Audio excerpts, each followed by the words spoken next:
मेघालय में न्यायपालिका के लिए वन और वन्य जीव संरक्षण कानून पर 2 दिवसीय ओरिएंटेशन कार्यक्रम आज से शुरू हो रहा है। मेघालय राज्य न्याय अकेडमी और WWF इंडिया द्वारा आयोजित कार्यक्रम का मकसद न्यायपालिका के बीच वन और वन्यजीव संरक्षण कानून की समझ को बढ़ाना है। कार्यक्रम का उद्घाटन श्री RS गिल IFS प्रधान मुखिया और संरक्षक मेघालय सरकार के संबोधन के साथ हुआ। फिजी की सर्वोच्च न्यायालय के न्यायाधीश और भारत के सर्वोच्च न्यायालय के पूर्व न्यायाधीश माननीय श्री न्यायमूर्ति मदन बी लोकुर ने एक विशेष संबोधन दिया, जिसमें पर्यावरण कानून को लागू करने में एक मजबूत न्यायिक प्रणाली के महत्व पर जोर दिया गया। एक अन्य मुख्य भाषण में मेघालय उच्च न्यायालय के न्यायाधीश और मेघालय राज्य न्याय अकेडमी की प्रभारी न्यायाधीश माननीय श्री न्यायमूर्ति हमरसोन सिंह थैंक्यू द्वारा दिया गया। मेघालय उच्च न्यायालय की माननीय मुख्य न्यायाधीश माननीय श्री न्यायमूर्ति S वैद्यनाथन ने पर्यावरण संरक्षण में न्यायपालिका की महत्वपूर्ण भूमिका पर प्रकाश डालते हुए अध्यक्षीय भाषण दिया। कार्यक्रम में वन और वन्यजीव संरक्षण से संबंधित विभिन्न विषयों को शामिल किया गया, जिसमें भारत में अवैध वाणिज्यिक व्यापार परिदृश्य, कानून की पर्यावरणीय नियम और न्यायपालिका की भूमिका, मेघालय में पर्यावरणीय रुझान और मुद्दे और पर्यावरण, वन और वन्यजीव पर कानून और नीति अवलोकन शामिल है। इन सत्रों का संचालन डॉक्टर संकेत बदोला IFS CCF उत्तराखंड सरकार, अधिवक्ता शिल्पा चौहान और पर्यावरण कानून केंद्र WWF इंडिया से सुश्री मौलिका आरबी और श्री तेजस सिंह कपूर जैसे विशेषज्ञों द्वारा किया गया। प्रतिभागियों को प्रश्न और उत्तर स्तर में शामिल होने की भी अवसर मिला, जिससे अनुभव साझा करने और संदेहों की स्पष्टीकरण की अनुमति मिली। कार्यक्रम का समापन फीडबैक सत्र और समापन समारोह के साथ हुआ। And mentoring us for mainly conceiving programs like these, which is, sir, I would like to quote when initially asked on environmental matters, but what needs to be done is it has to percolate to every. That is the reason why the birth of these orientation program, a similar one exactly a year and a half back in Shri. In fact, I would say that we are very happy to have the Worldwide Fund for Nature India collaborate with the Meghalaya State Judicial Academy on forest and wildlife conservation laws. This is, as mentioned earlier, is for the second time. The first program was on the 25th and 26th of June 2022 on the same subject matter. And that program, it proved to be a really wonderful initiative and with a lot of positive outcome. So, taking cue from the last program, I think we can go forward. And I'm very happy again to have our digital officers as well as the Official State Forest Wildlife Division participate in this common platform. Now, as you've heard the speakers before me about the importance and the role that all of us have, all stakeholders, in preserving and conserving the environment and working towards it. And so the core objectives of this orientation program is to provide an overview of different forest and wildlife policies, legislations, to create an awareness about the latest decisions of the Honorable Supreme Court, to improve the understanding of the latest tools and techniques in investigation and prevention, as well as challenges in wildlife conservation, particularly for the judiciary in Meghalaya, which is very relevant. Because as you know, Meghalaya, I was talking to the PCA just now, we have forest cover of 76% forest cover. And we're one of the few fortunate states to have that much forest cover. And we are blessed with the kind of environment, wildlife, flora, fauna, which is not available everywhere.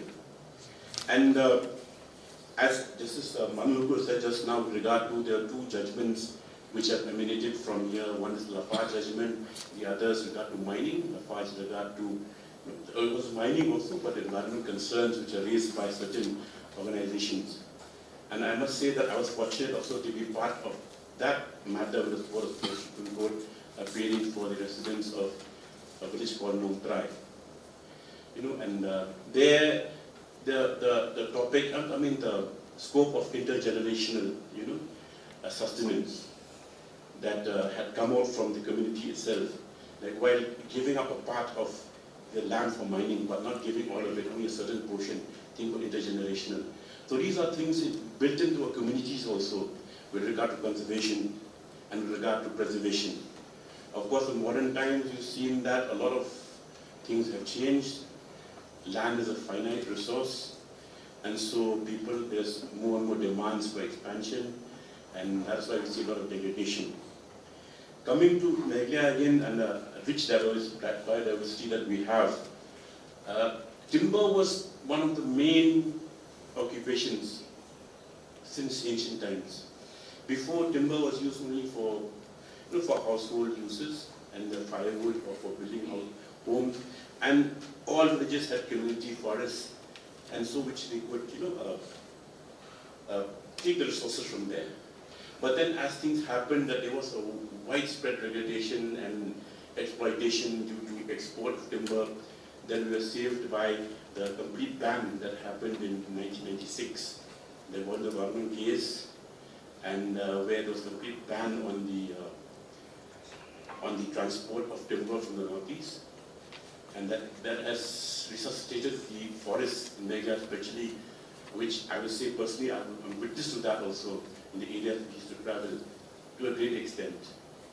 And with the coming of working plans, and especially the fact that the major portions of the forests are controlled by the district councils, so they have parallel authorities and parallel organizations here, which are also, all those things come together, and with the acts, which like you start from the Forest Act, is the cornerstone of all forests, and the other acts, which you all will deliberate upon. I will not go into those particular acts or the judgments.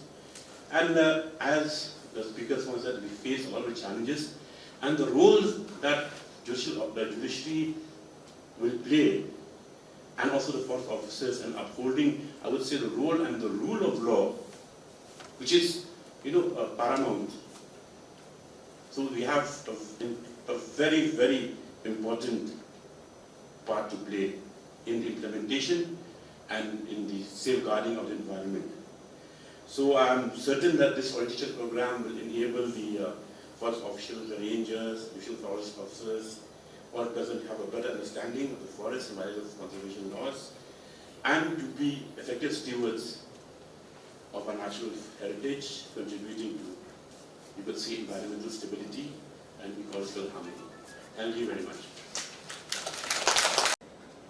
First of all, I must express my thanks to the Meghalaya Judicial Academy for extending this invitation to me to address the participants over here.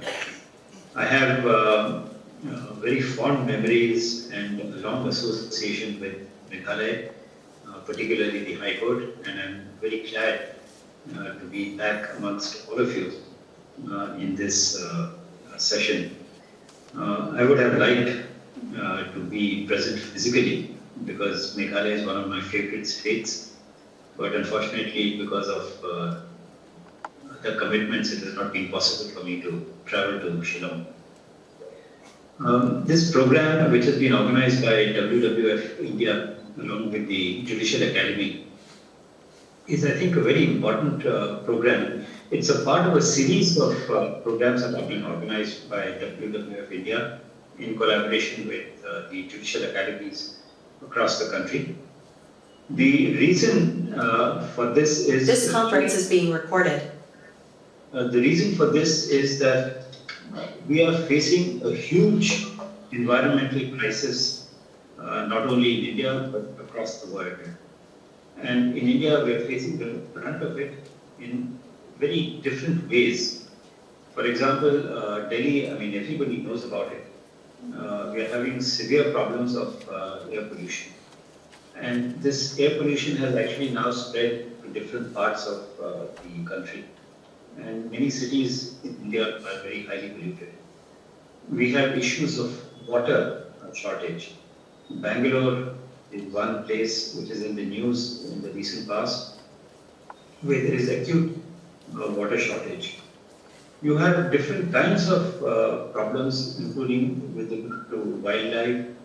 The great Indian bustard, for example, is virtually on the road to extinction. You have problems with elephants, human-animal conflict, not only down south but also in the neighborhood in Assam. You have rivers, lakes being polluted, groundwater being depleted, forests being cut down, a very large number of trees in different parts of the country are being cut down.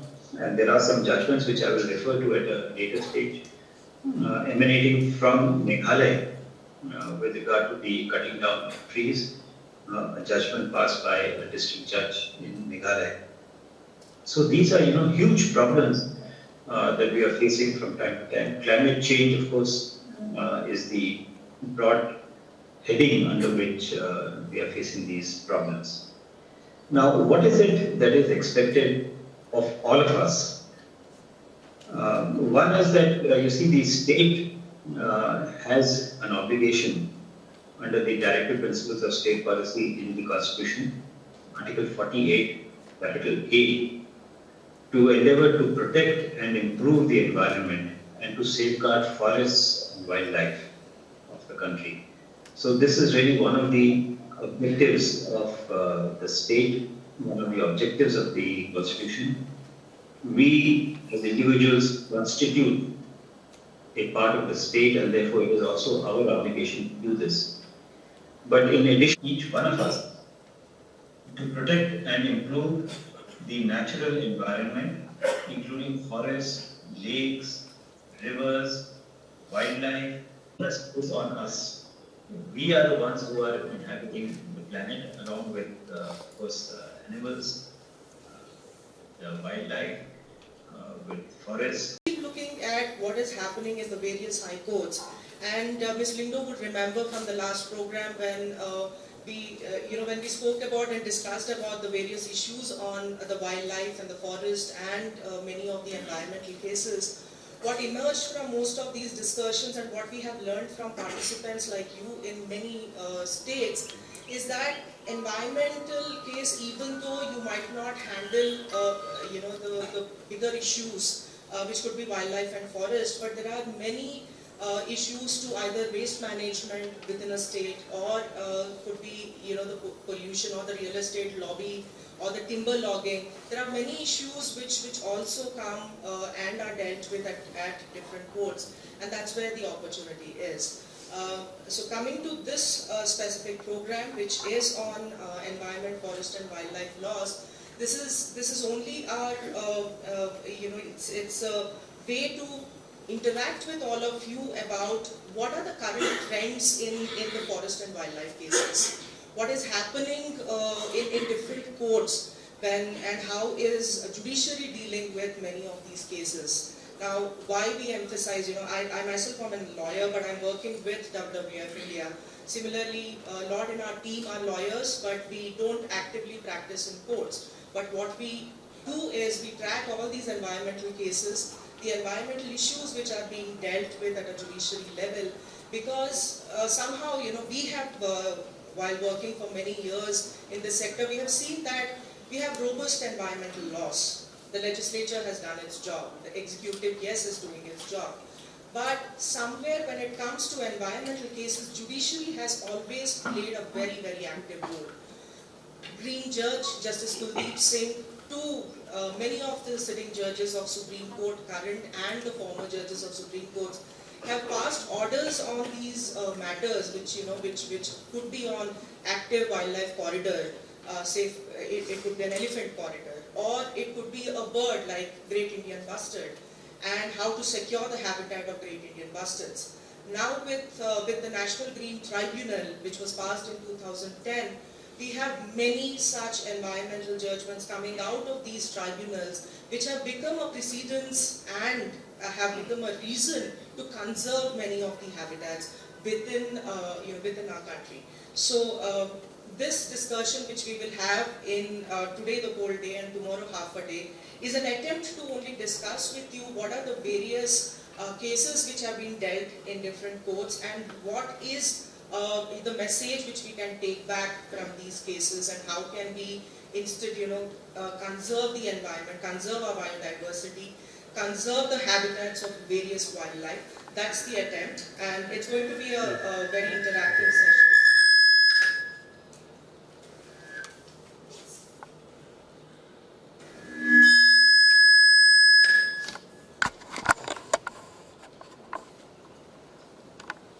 Someone is echoing for environment. We'll take it as a positive one. Yeah. Right. So overall program, the agenda has been shared with you. We will have a session on illegal wildlife trade, which will be taken by Dr. Saket Badola. He's an IFS and from Uttarakhand cadre. And Justice Lokur, sir, will be speaking on the rule of law and mainly what is the role of judiciary and what are these different cases, the various principles which have been applied by the judges in various environmental cases. Then we have Advocate Shilpa Chauhan, who will be joining us shortly. She'll be speaking about the issues and trends in Meghalaya.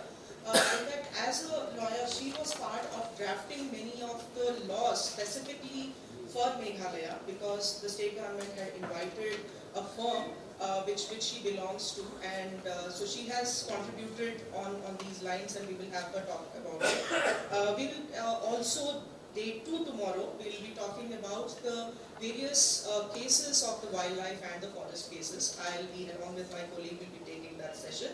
And we will end with what are the conservation opportunities which are there in Shillong. And, needless to say, Shillong has been doing a lot for forest.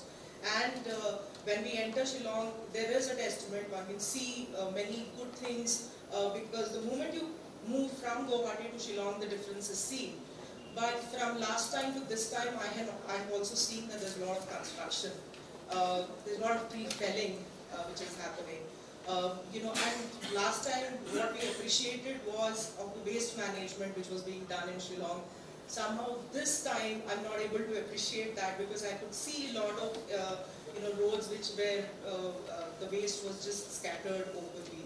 So I guess there is a message which needs to be taken back with every such agency, and we wish to work on these aspects and more. So thank you, sir, for giving us an opportunity.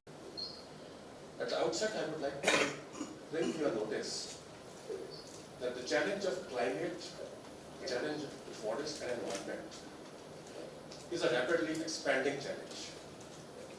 In the sense that 100 years ago, the planners could not have foreseen the challenges which are so explicit today.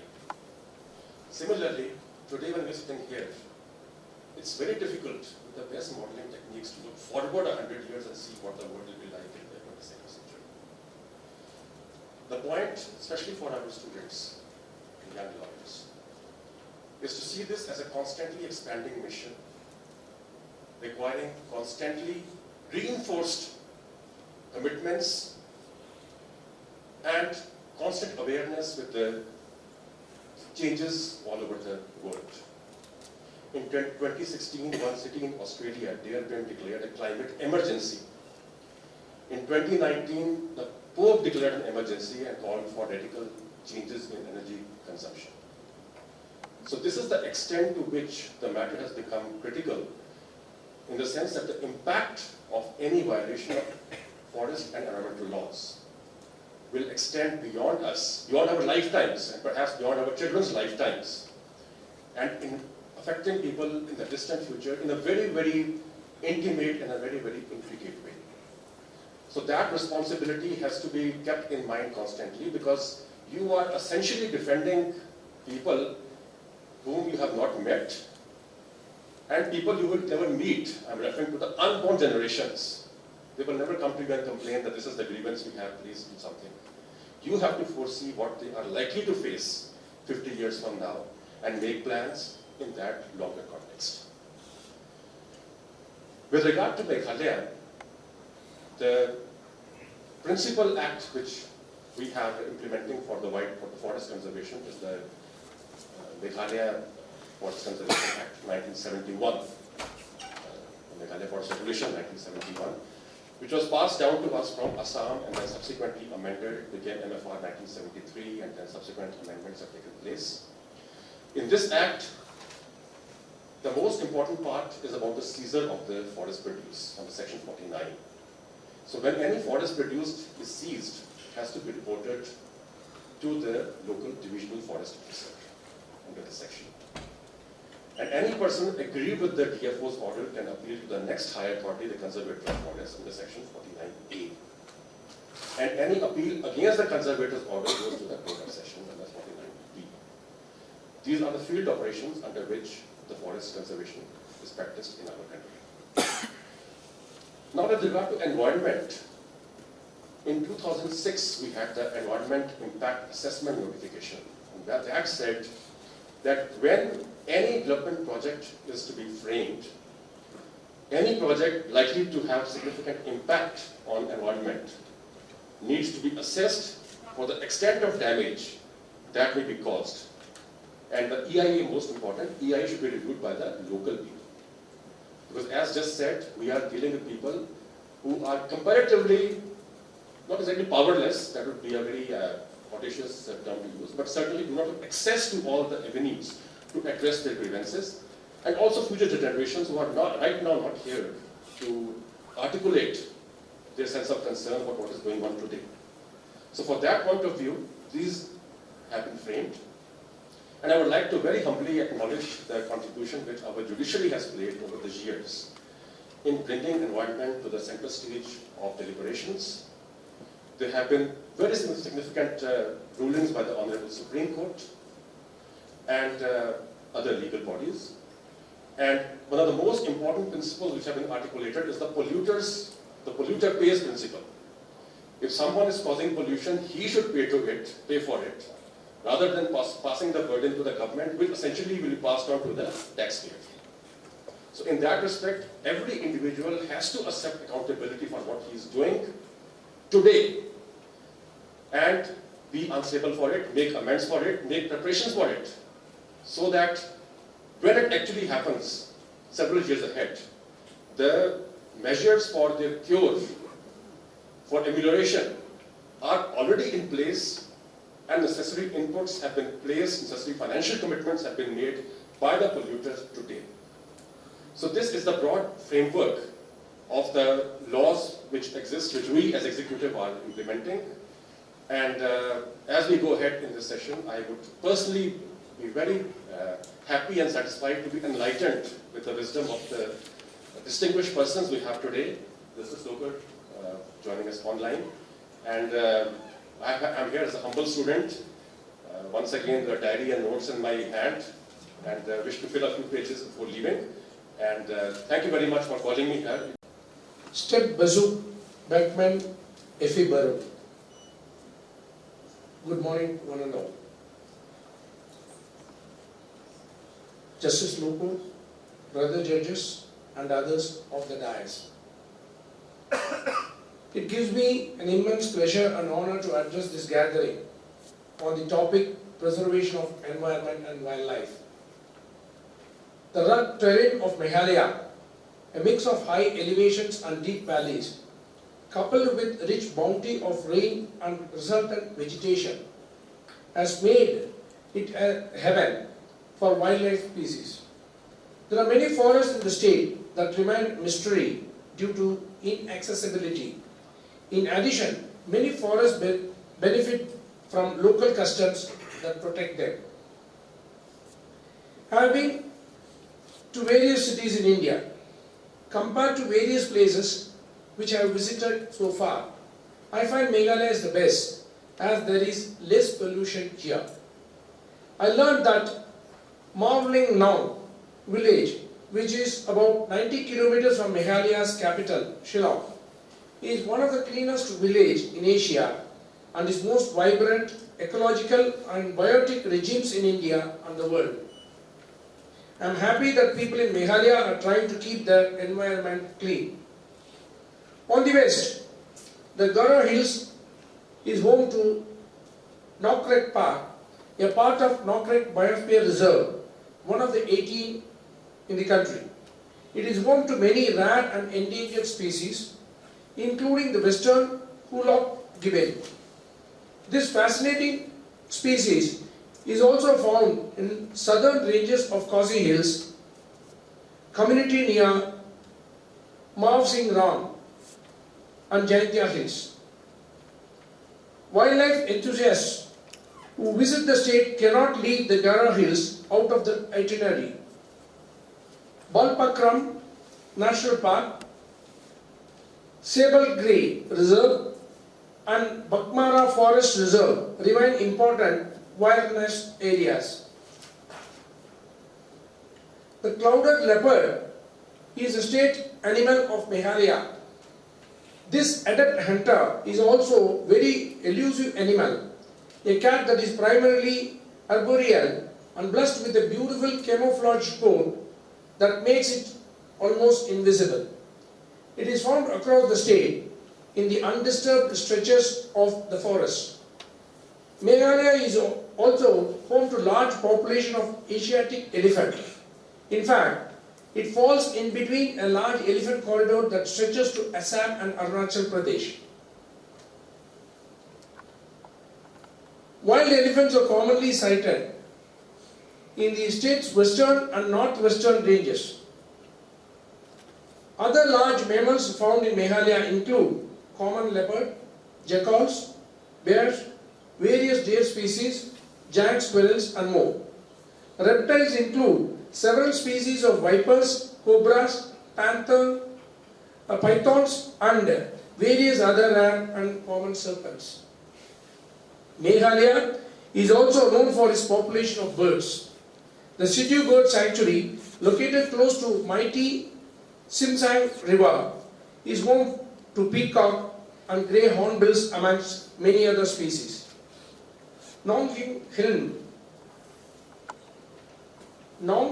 Hilam Sanctuary in the Dry Boy Forest is home to a large number of bird species, more than 400 recorded.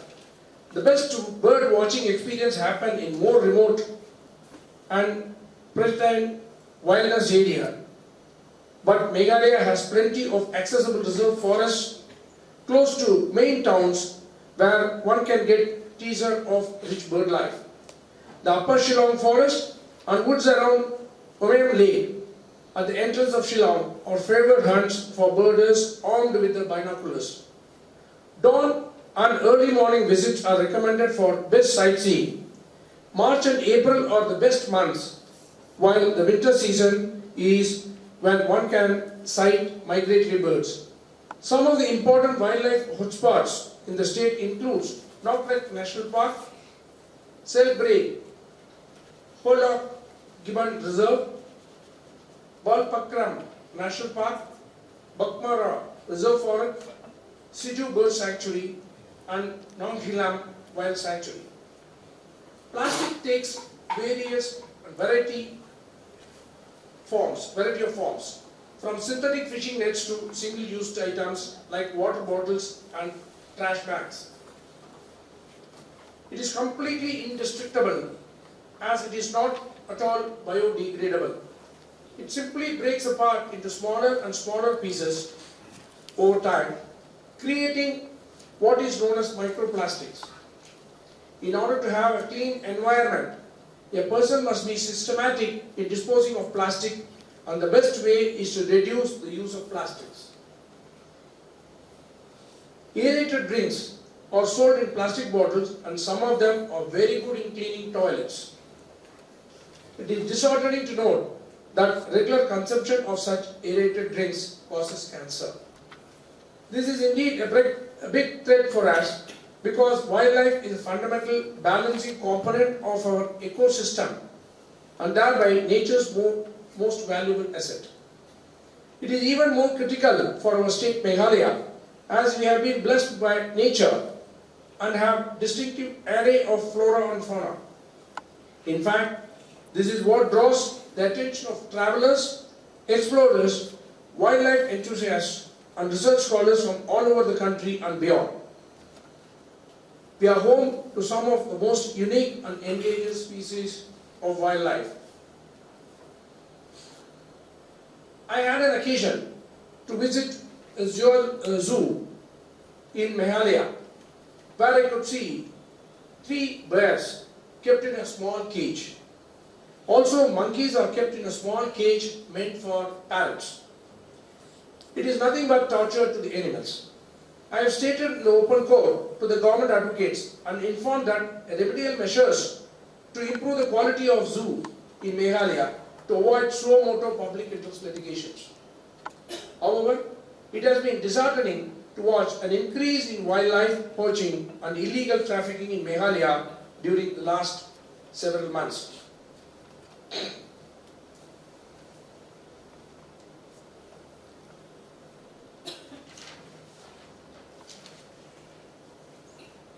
Animals eat that are available to them. If you throw eatables with plastic covers, they swallow and ultimately face death. Many would have noticed in WhatsApp as to how doctors and others remove plastic from the stomach of the animals. If we do not do away with plastic, we are responsible for destruction of animals and we don't care for preserving environment.